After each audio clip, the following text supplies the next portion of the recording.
Hey, what's up, team? This is Bryce with Bryce Bauer Coaching. Today, I'm going to talk about extreme ownership when it comes to our actions and our emotions.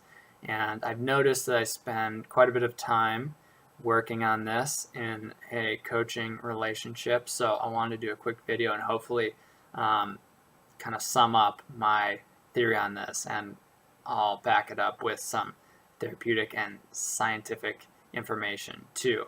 But we have a really skewed way of looking at responsibility because we typically look at it only on the surface. So, and we can look at this as far as like a car accident goes. So, someone puts on their blinker and they're turning right, and someone else smashes into the back of them.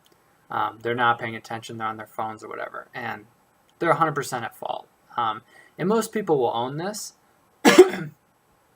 unless they're a narcissist or they're just really like charged about something and they might try to defend. But for the most part, people are going to understand when they're 100% to blame.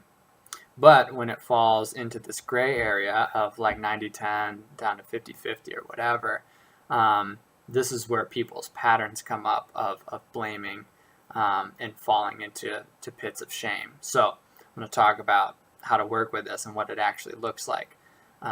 So you get into an argument with your partner about something, and this happens to everyone. If you haven't been in an argument with your partner, you probably just have never had a partner, because this comes up in relationship all the time. So you get into an argument, and the first thought is that you feel like they did something that they weren't supposed to do or that you didn't like, and you react to that. And then they react to your reaction, and this is how things get elevated, right? And so eventually it turns into this big fight. And this fight can last days, weeks, months. It can last for an entire lifetime, a whole marriage, because it doesn't get resolved, and it only points to the bigger issue, but people are only trying to deal with it on the surface by like, okay, well, next time I won't do this, or like, you need to be okay with me doing that or whatever. And obviously, if you tried this, it doesn't work that well. It might work short term, long term it doesn't. But what people don't understand is they don't know how to really own their reactions. And there's two ways that we react. The first is the way that we can't control.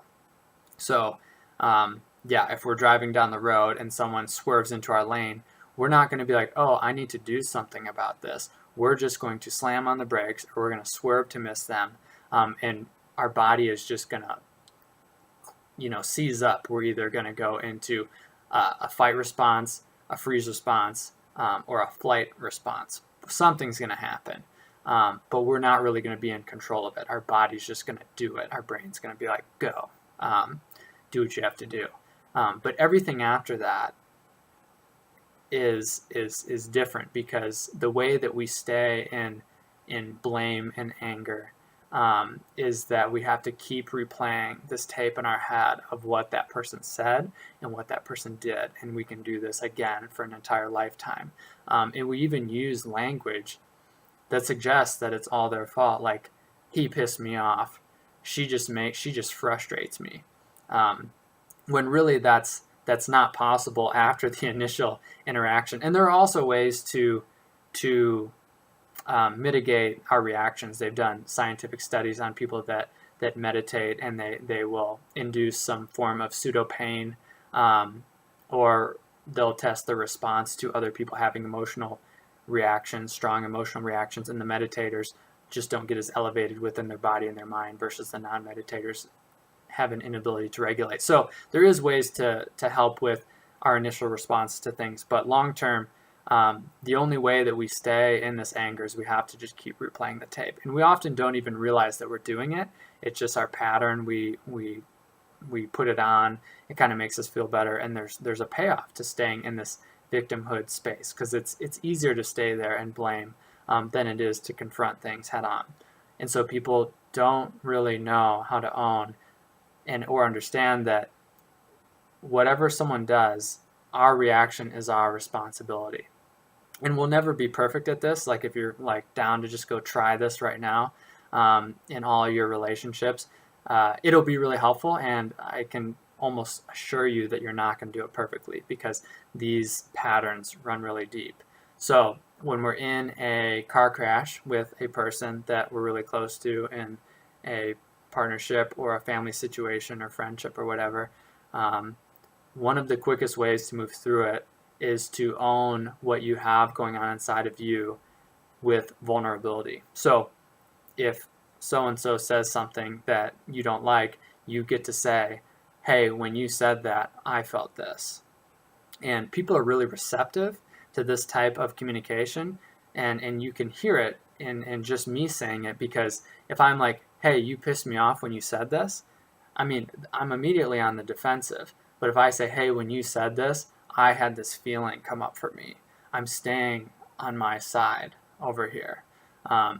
And this isn't going to work perfectly with people who don't understand this concept, and that's important to know, that your plan of action is going to look different depending on the person, because if they're totally elevated, ready to start throwing stuff, and you're coming in saying, hey, this is how I'm feeling, they might still throw the stuff.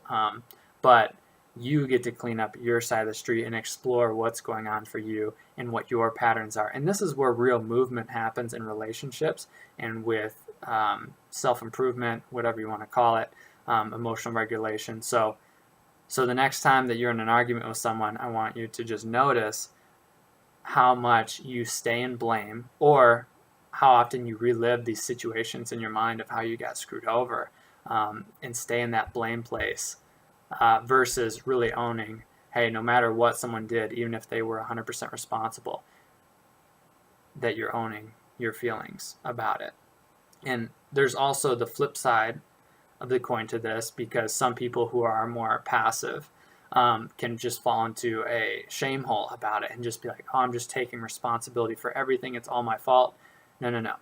That's just another version of staying in the place of victim. So not only do you own what you're feeling and how you're reacting and replaying the tape, but you're also standing strong in that and not falling into a place of victimhood. And this takes a lot of practice. I spend lots of time with people on this very concept here, because it's like the cornerstone for healthy relationships, and I don't think a lot of people understand it. I'm practicing this in my own life all the time now, and it can be really scary. I mean, think about whoever you have in your life now that you're like, oh, I want to try this with them. It's really scary. We're just not used to talking like this. But this is the way forward. This is what works. So if you want to try it moving forward, next time you feel like someone made you feel a certain way, after you have your initial reaction to them, practice owning what really happened for you after that. And if you feel so inclined and you feel like they're open enough to even hear it, share it with them and see what happens. I promise you this is going to work better than just staying in the shame hole or the blame hole, whatever you want to call it. I just made those up. So yeah, if you like this video, feel free to share, like, comment. I always like to hear from everybody, and I'll talk to you guys next time. You rock.